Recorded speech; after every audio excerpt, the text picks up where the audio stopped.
Lo que deberíamos discutir es el historial de agresiones de Estados Unidos contra Cuba. Es Cuba quien debería emitir órdenes de captura a esos políticos, a esos militares, a esos parlamentarios estadounidenses. Que el régimen estadounidense, bajo la segunda administración de Donald Trump, está con escasa popularidad. Los países del mundo deberían acusar a Estados Unidos por todos y por cada uno de los crímenes cometidos.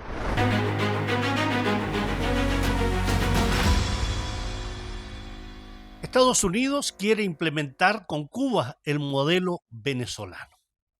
Es decir, acusar a Raúl Castro Ruz, general retirado, expresidente de Cuba, expresidente del Consejo de Estado de la nación caribeña, acusándolo de ser el responsable del derribo de 2 avionetas de una organización subversiva de cubanos radicados en Miami.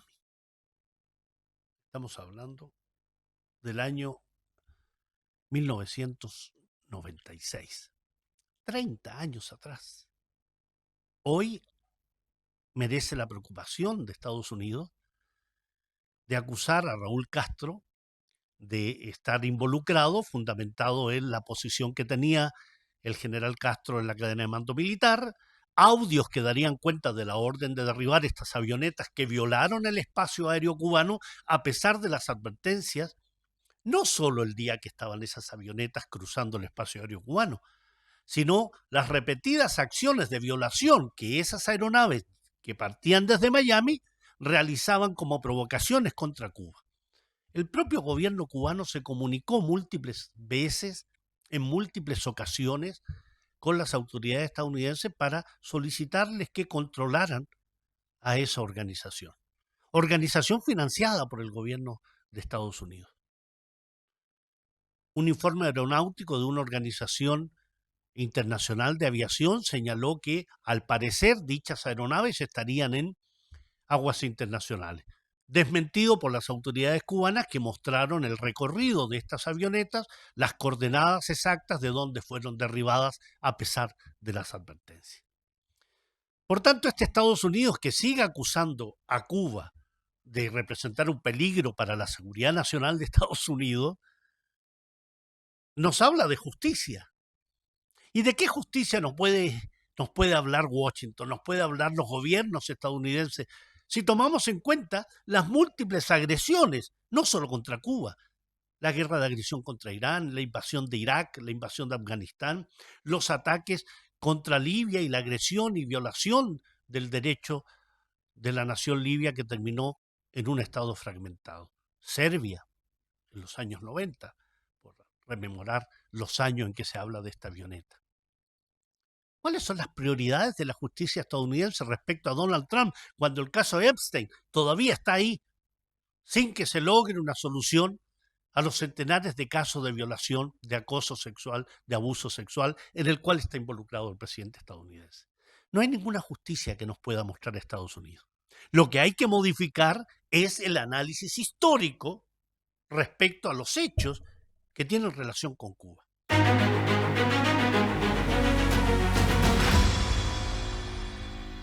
Lo que deberíamos discutir es el historial de agresiones de Estados Unidos contra Cuba, no las avionetas de hace 30 años, ¿no? Sino que la seguidilla de bloqueo económico, financiero y comercial vigente, permanente, desde la década de los 60 hasta ahora, intervenciones militares, como fue el caso de Playa Girón, sabotaje, guerra biológica, terrorismo de Estado, que han provocado daños humanos y materiales a la isla. Y eso debería ser perseguido y castigado. ¿Se imaginan ustedes si una corte cubana establece y determina la necesidad de detener a Donald Trump en función de estos crímenes por representar a la máxima autoridad de Estados Unidos, o a los políticos, los parlamentarios o los militares que han participado de este proceso de agresión permanente contra Cuba? Pero aquí estamos discutiendo el que Estados Unidos se atreva a determinar decisiones judiciales Es Cuba quien debería emitir órdenes de captura a esos políticos, a esos militares, a esos parlamentarios estadounidenses por décadas de crímenes contra Cuba y el apoyo a grupos terroristas. Recordemos algunos. Playa Girón, la invasión de Playa Girón, que fue una operación militar financiada y dirigida por la CIA, en que una fuerza militar, paramilitar, desembarcó en Cuba para derrocar al gobierno. Más de un centenar de muertos cubanos. Triunfo cubano. Gobierno de Kennedy por el suelo. Terrorismo y guerra biológica. Históricamente Estados Unidos ha tenido múltiples atentados, incluyendo la voladura, el derribo, el sabotaje y el crimen contra el vuelo 455 de Cubana de Aviación en el año 1976, 20 años antes de estas avionetas, que significó 73 víctimas mortales. ¿Qué ha pasado? Nada. Luis Posada Carriles, el responsable de la colocación de esta bomba, era un agente de la CIA. Recibió permanentemente asilo en Estados Unidos. Sumemos la introducción deliberada de plagas como el dengue hemorrágico, con centenares de muertes de civiles y graves daños agrícolas, sobre todo al cultivo de la caña. El bloqueo, el embargo, considerado por Cuba y la comunidad internacional, incluyendo la Organización de Naciones Unidas, como una violación masiva y flagrante de los derechos humanos del pueblo cubano, con un entramado de leyes, como la ley Helms-Burton, por ejemplo, que prohíbe el comercio y las transacciones internacionales, lo que limita el acceso a alimentos, a medicina, a tecnología. Eso durante 6 décadas. Una guerra económica, además, extraterritorial, no solo Estados Unidos-Cuba, sino que hay una inclusión arbitraria, unilateral, en la lista de estados patrocinadores del terrorismo de Estados Unidos, lo que disuade a bancos, a navieras, a empresas de todo tipo y de todo el mundo de comerciar con Cuba. Se ahoga la economía de cualquier país con eso. 6 décadas de eso.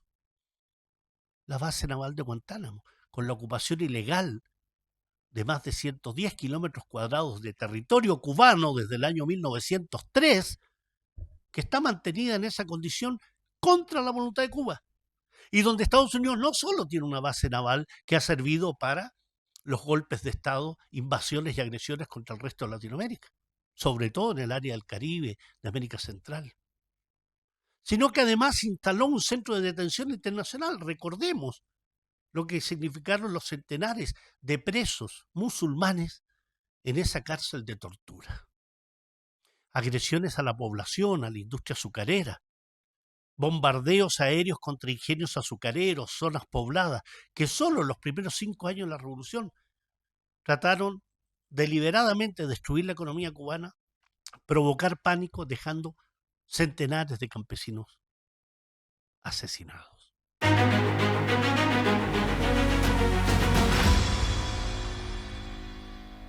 O sea, estamos hablando de simplemente una acusación desquiciada.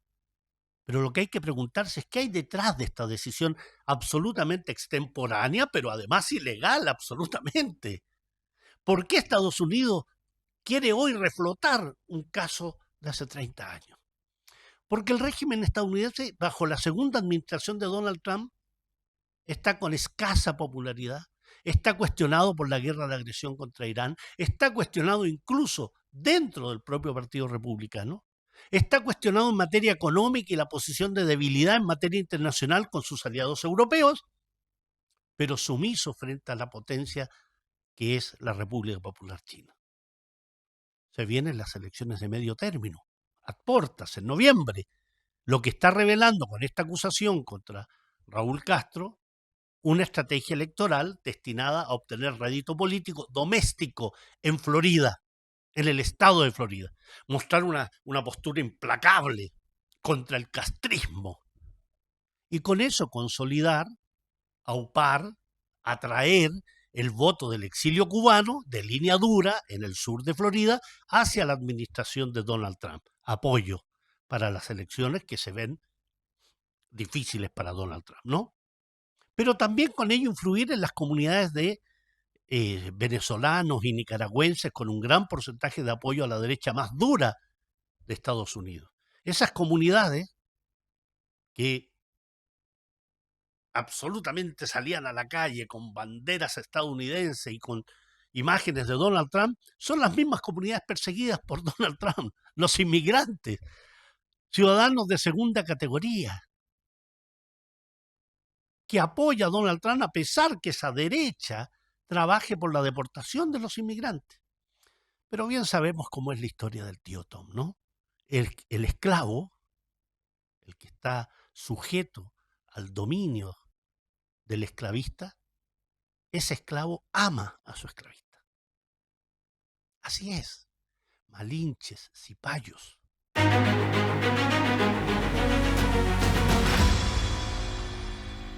Y otro de los aspectos de por qué Estados Unidos quiere volver a reflotar este tema de un caso de hace 30 años es que se quiere presionar a Cuba para crear un marco legal para una intervención o una asfixia total al estilo del modelo Venezuela. Acusaciones contra Nicolás Maduro permanentemente, acusaciones locales, internacionales, acusarlo de ser el jefe de un cartel de los soles, de ser un narcopresidente, y finalmente cuando lo secuestran y lo llevan a Estados Unidos, ninguna de esas acusaciones sirve porque son desechadas. Eso es lo que quiere, en definitiva, Estados Unidos, crear un marco legal para una intervención, dotarse de una base jurídica que declare el liderazgo cubano como criminal o prófugo, aunque Raúl Castro no tenga participación política alguna hoy en Cuba, más que su figura, sin cargos estatales ni partidistas. Ya en el año 2018 se dio la presidencia de Cuba a Miguel Díaz-Canel. Posteriormente, en abril del 2021, en el 7º Congreso, en el 8º Congreso del Partido Comunista Cubano, entregó su último cargo activo como primer secretario del Comité Central del Partido Comunista. Y se retiró también del buró político. Es un personaje simbólico. 94 años. Y no hablo de la edad como una limitante. Hablo de la edad en el sentido de los años transcurridos, el por qué esperar 3 décadas para llevar adelante una acusación, si no es acaso para generar todo ese marco legal para una intervención sobre Cuba, en momentos que se acercan las elecciones de medio término en Estados Unidos y que Donald Trump necesita mostrar una postura dura frente a su electorado más recalcitrantemente derechista. Eso es lo que acontece hoy. El megalómano, el mitómano, este personaje soberbio como es Donald Trump, debería preocuparse más de lo que va a significar cuando deje de ser presidente y el caso de Epstein lo persiga, y puede significar, si de algo sirve la justicia en el régimen estadounidense, de acusaciones muy graves de acoso sexual, de abuso sexual y de violación. Eso es lo que le espera a Donald Trump. Y que deje de estas payasadas, que son payasadas criminales, que violan los derechos humanos de millones de seres humanos. Lo hace en Cuba, lo ha hecho en Venezuela, lo hace contra Irán, lo hace contra el Líbano, contra Palestina, contra Siria, contra Irak. Es hora que cambiemos entonces la dirección del análisis y no nos detengamos simplemente en decir que Estados Unidos acusa a Raúl Castro, cuando en realidad lo que hay que decir es que los países del mundo deberían acusar a Estados Unidos por todos y por cada uno de los crímenes cometidos desde el nacimiento de los Estados Unidos. Un gran abrazo.